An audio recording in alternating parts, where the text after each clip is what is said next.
Good morning and welcome to Mornings on Main Street for this Friday, February 17th. I'm your host, Stephanie Miller. Coming up on today's show, we talk with the Director of Education and Engagement from the Frist Museum in Nashville. We go over the current exhibitions as well as the upcoming programs. If you have not had a chance to stop into the Frist, you need to put this on your calendar. It is a great stop for whether it be a family outing or if you want to just head out there on your own. And then this morning, we sit down with a financial advisor from Northwestern Mutual. He talks to us about what we can do or the best ways we can save later in life. Some great details from him this morning. And then we round out the show today by a feature piece on a Clarksville watercolor artist. Her name's Hannah Campbell, and she's recently been added to the gift shop at the Tennessee State Museum. But first this morning, we're going to look at our headlines that we have in a couple of our papers today. Tennessee lawmakers took a step toward loosening Tennessee's restrictive ban on abortions. Now, on Tuesday, the first approval was given to a bill that would allow a pregnancy to be terminated if a non-survivable fetal anomaly is diagnosed. Now, currently, Tennessee has one of the strictest abortion laws in the country, prohibiting all medications and procedures intended to end a pregnancy from fertilization until birth, with no exceptions of rape, incest, or medical emergency. House Bill 883 will next be considered by the House Health Committee. For more on this bill and what lawmakers are saying, go to mainstreetnashville.com. The NAACP has more than 2,200 branches and some 500,000 members worldwide. Well, one of those branches is the NAACP Gallatin Sumner County branch. This particular branch was started in 1968 by Reverend Hubert Cecil Scott Sr.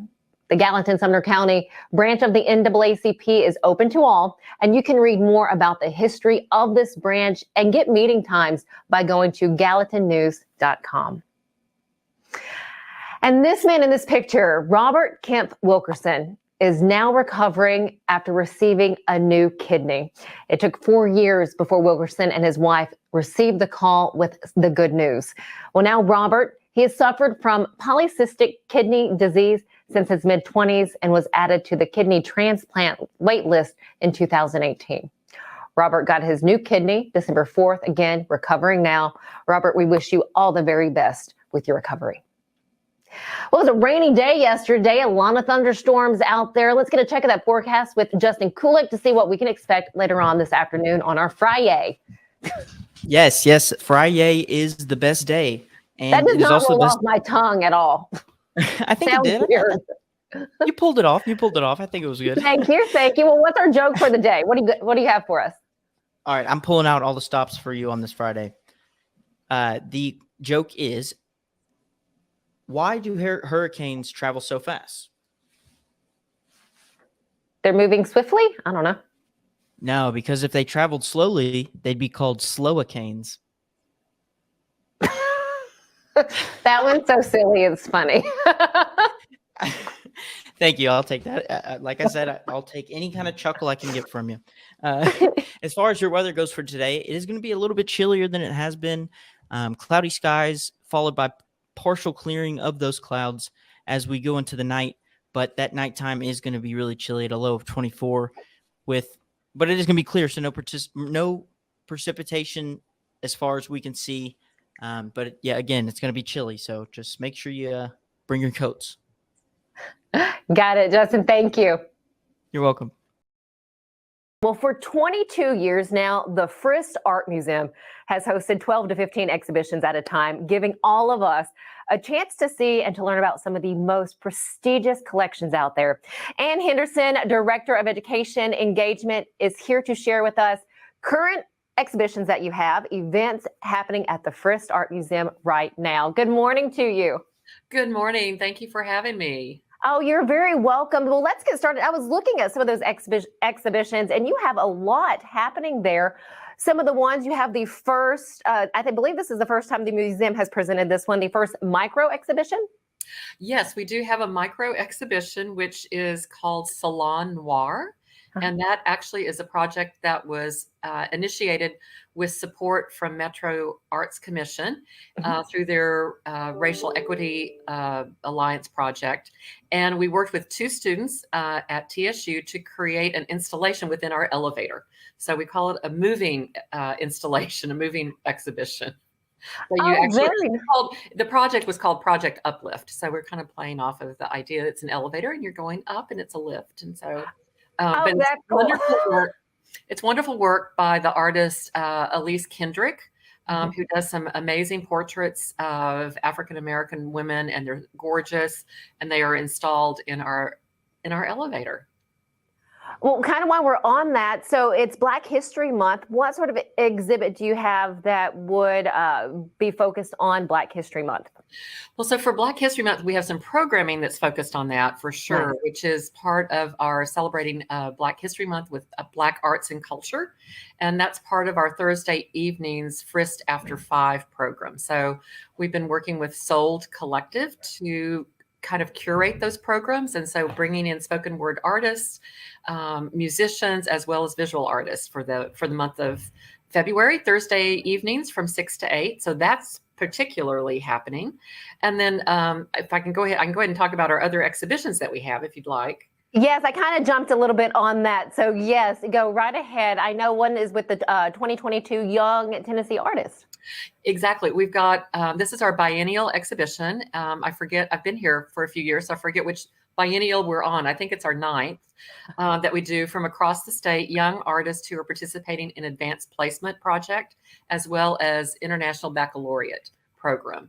And so those students, of course, have to develop a portfolio of work. And from that, then they submit work to be juried.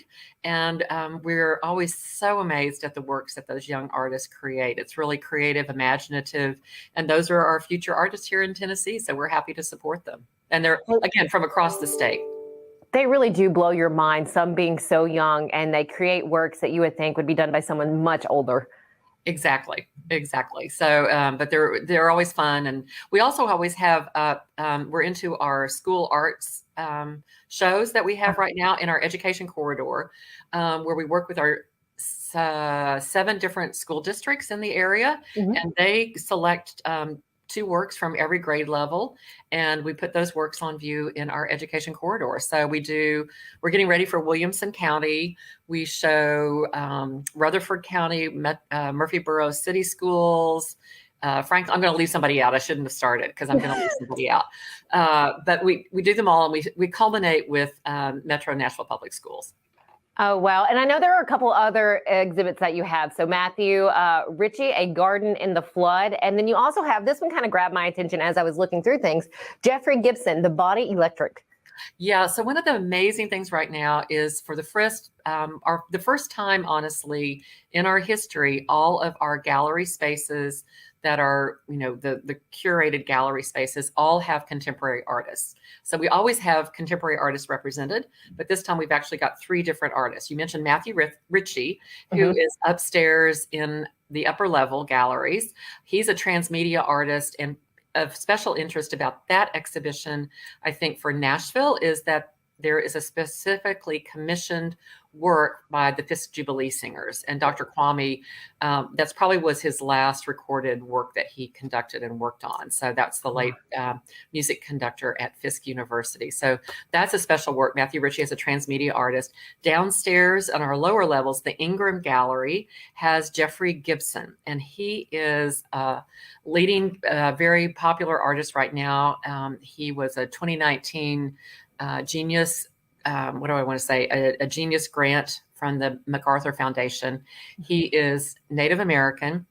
He is from the Choctaw, Mississippi tribe band. Sorry, let me get it right. Mississippi tribe of the Choctaw and Cherokee. So he identifies as Native American. His art celebrates also the indigenous art as well as aspects of the queer community, and brings that all together in a very contemporary, very modern way. It's in colorful way. So much color down there. It's just so exciting. His work is called, the exhibition is called The Body Electric. So it is taken from the movie Fame, if you remember that. Yes. Yeah, so and a Walt Whitman poem that inspired the music score for the famed The Body Electric. So anyway, his work is super exciting. Then in our Gordon Artist Contemporary Project Gallery, we have the artist Audubon Nakanga. She was born in Nigeria, lives in Belgium, and we're exhibiting a selection of her works in that space. And her work really looks at dealing of issues of healing and making connections between the land and the human body, and brings in colonialism, brings in global capitalism, and really is an amazing work. That exhibition in particular is part of the Tennessee Triennial, which is a statewide series of exhibitions happening right now across the state. Chattanooga, Memphis, Knoxville, and here there are other places here in Nashville that are also participating in the Tennessee Triennial. So yeah, all kinds of stuff. So many things. Gosh, I wish we had a lot more time, because I'm like, I just want to keep hearing as you're hearing about all these phenomenal things that you have happening. For those out there, if they want to see the events that are coming up, the other exhibitions, I wanted to talk about the Art Quest Gallery. So where they can get information on that. Do we just go to your website? Absolutely. Just come to our website, fristartmuseum.org. We've got everything there, all of our programs, and our family Sundays, Art Quest, Thursday evening programs, Frist After 5, and special lectures and events that will happen. So please check them out. We've got lots going on. We'd love to welcome everybody in your listenership to come. Wonderful. Thank you so much. And I'm kicking myself a little bit. Is it Ann or Annie? It is Ann, but it's spelled with an E. So just making sure. Well, Ann Henderson, she's the Director of Education and Engagement for the Frist Art Museum in Nashville. Ann, thank you so much for your time. And we look forward to having you again. Great. Thank you. I'd love to be back. I appreciate it so much. Thank you. We appreciate you. Thanks. Stick with us here on Mornings on Main Street. We have more coming up after this commercial break.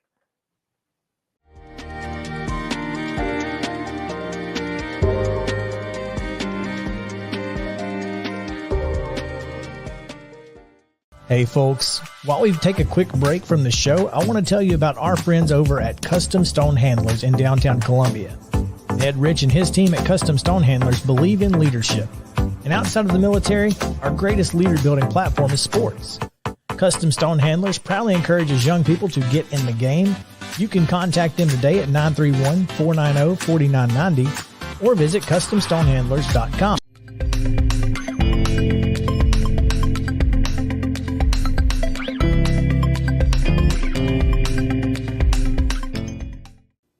Welcome back to Mornings on Main Street. As I mentioned at the top of the show, today is going to be a Financial Friday. We're going to start a new segment to kick us off with how to save when looking to save later in life.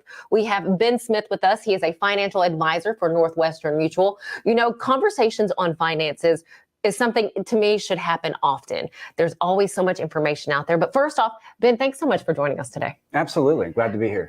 So let's talk about saving later in life. I know I don't mind throwing out my age. I'll be 40 in September. And to be perfectly honest, for me, I just recently started saving. What should we do at this point when we start saving in later years? You know, the first thing that I like people to do is to connect with their goals. Mm-hmm. When you're saving money, you're talking about deferred gratification. Mm-hmm. And there's so many temptations out there for immediate gratification. And if you're not connected with why you're saving money, you're probably not going to be that successful with it.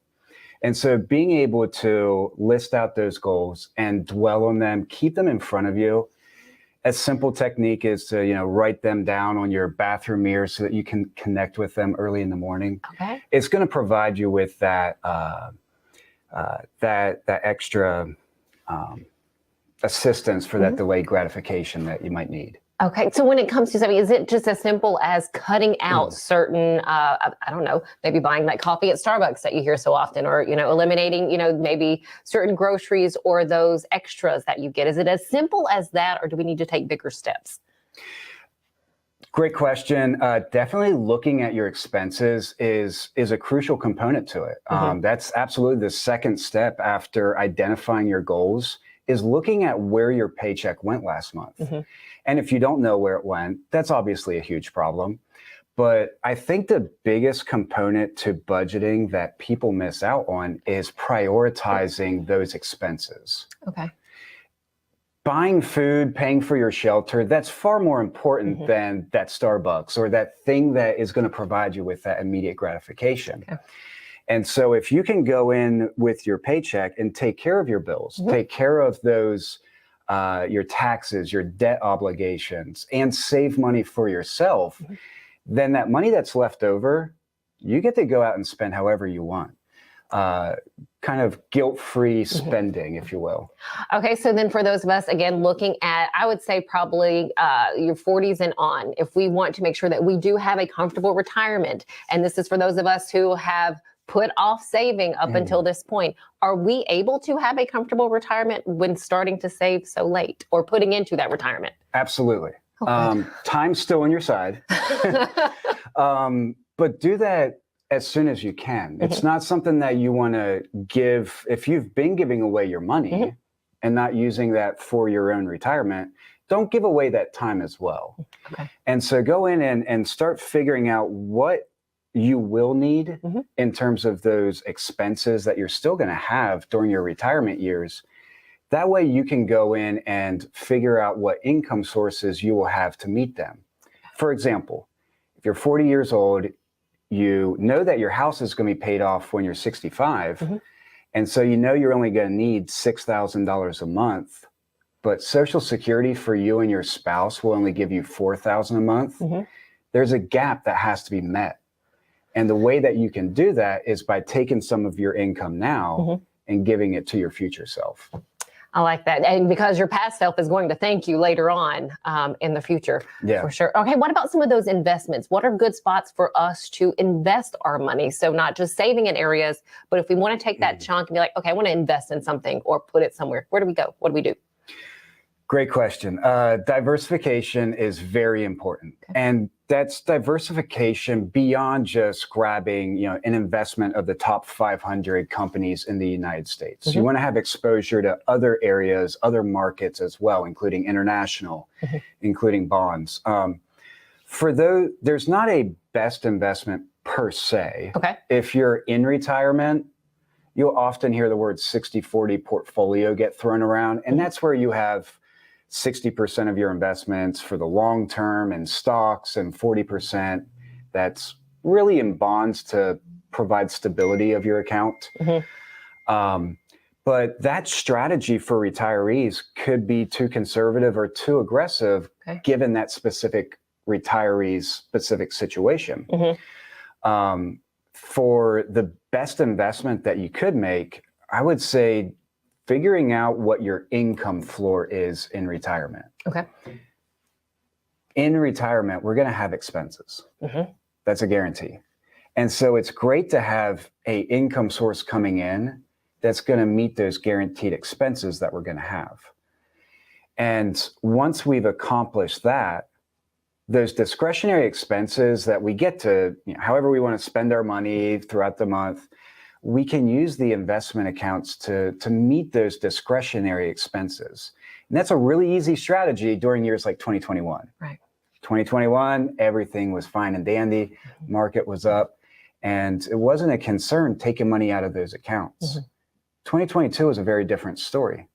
And so being able to have money for the good times, like 2021, and money for the bad times, like 2022, is important. We don't want to have to sell our investments when they're down 15%, or even worse, when they're down 40%.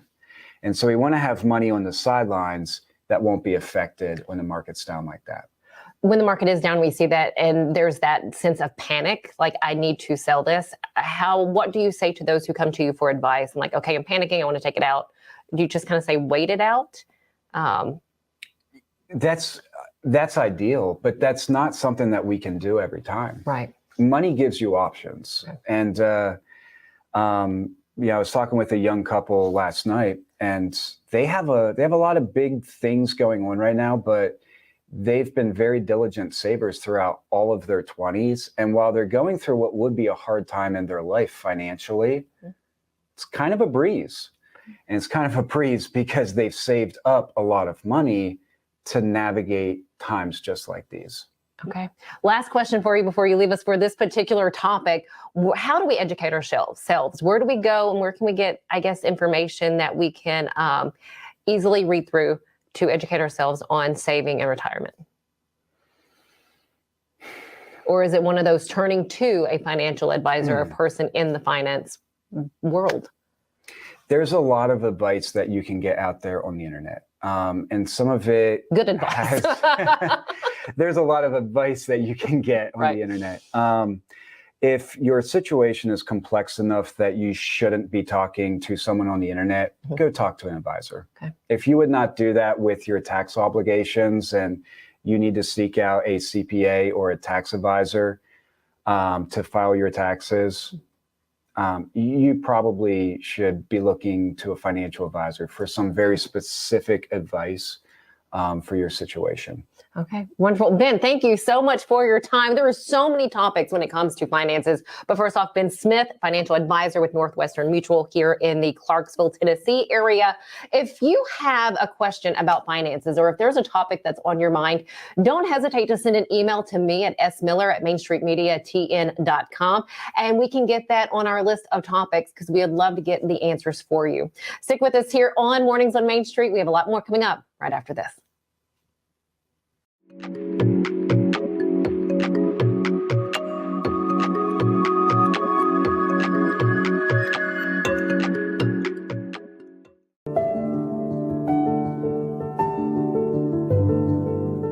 Welcome to the Omni Nashville Hotel. Urban elegance with a vintage touch. Our 800-room hotel opened up in the fall of 2013 with 746 guest rooms and 54 suites.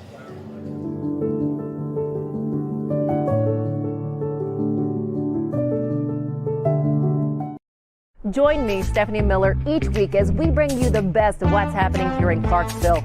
From the work of nonprofits to the latest events, highlights on local businesses, and also sharing you the stories of the beautiful people that make up the Queen City.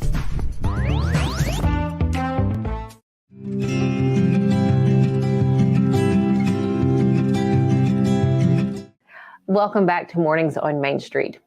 Feed and Dwell is how you will find the watercolor artwork done by Clarksville artist Hannah Campbell. This morning, learn how she rediscovered her love for art and how she has become so successful.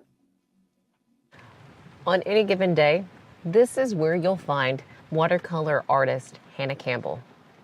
Brush in hand, bringing images to life. And I've heard the saying that you should pay attention to what you procrastinate with. And that was very true for me. So once my son was born and I stopped health coaching for that time, thinking I was just taking a break, I found art again, and that just landed much more solidly, and I can't get enough of it now. A love for painting has been with Campbell since childhood, and from the looks of it, her brushstrokes are made with ease. But she says it hasn't always been that way. I remember the first pumpkin I painted. I think I probably have it in a drawer somewhere. It looked like kind of an alien fruit. Like, it just did not look like what I had imagined. And I think I painted it like 4 times until I finally really liked it. And I still sell that one. That was when I painted like 3 years ago. Well, practice makes perfect. It was really amazing. I look back now and see just in a year or 2 years and 3 years how much my style has grown, how much better I've gotten. It's amazing how our brains can pick up little details and change and adapt and get better at something as we practice. And so, yeah, I finally opened my Etsy shop, I think, at the end of 2019.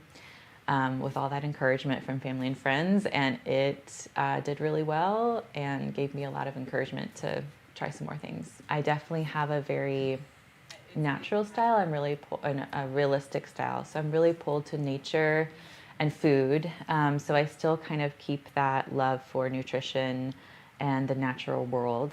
I do a lot of seasonal produce and mushrooms and gardening and things like that, but also other nature elements like butterflies. I'm hoping to do some birds of Tennessee this year. So people really like the nature, bringing the nature into their homes, and the detail that I use in my paintings. As a mother of two, nap time has been a prime time for Campbell to fit in her painting.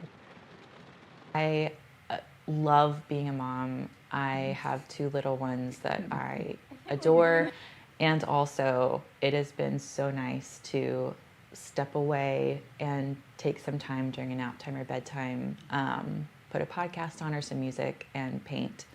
And also even the less relaxing parts, like just figuring out how to run a business, and finding people who want to sell my work in their store. Even those have just been very exciting and life-giving in a different way. Hannah Campbell's art can be found on her Etsy and Instagram by typing in Feed and Dwell. She also has pieces up at Clarksville Collection and Sunny Day Studio, both in Clarksville, Tennessee. You can also find her work in the gift shop at the Tennessee State Museum. Anytime somebody's asked me, like, how do you get started with watercoloring? And I think this goes for anything. I've advised them to do what I did, which is just choose your outcome, choose the thing that you want to, say, paint, and do it over and over and over again until you like it. If you really want to get good at it, just commit to doing it. Carve out the time, even if it's little increments, it'll add up. It was such a treat to meet and talk with Hannah. Again, her artwork can be found by looking for Feed and Dwell on Etsy and Instagram. Also in Clarksville by going to Clarksville Collection, and then at the Tennessee State Museum at that location's gift shop. Stick with us here on Mornings on Main Street. We have a little more coming up after this.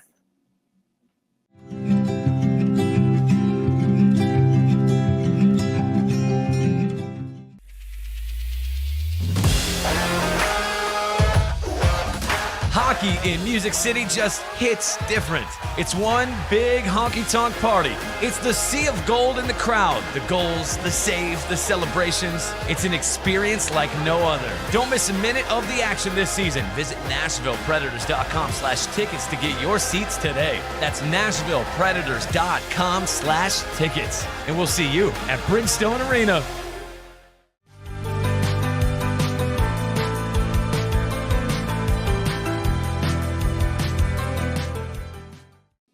Welcome back.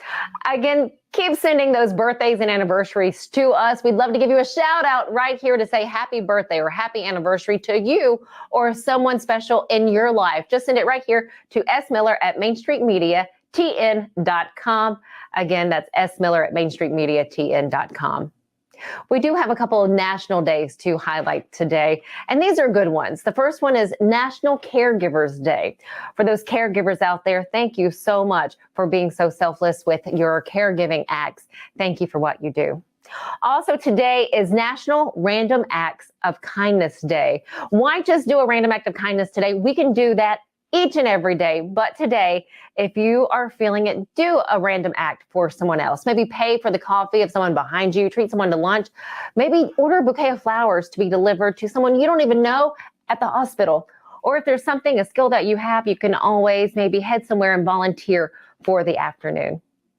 Thanks for joining us here on Mornings on Main Street. We always love seeing you here each and every morning, Monday through Friday, for some fun, positive, and local information. Have a beautiful Friday and a fantastic weekend. See you Monday.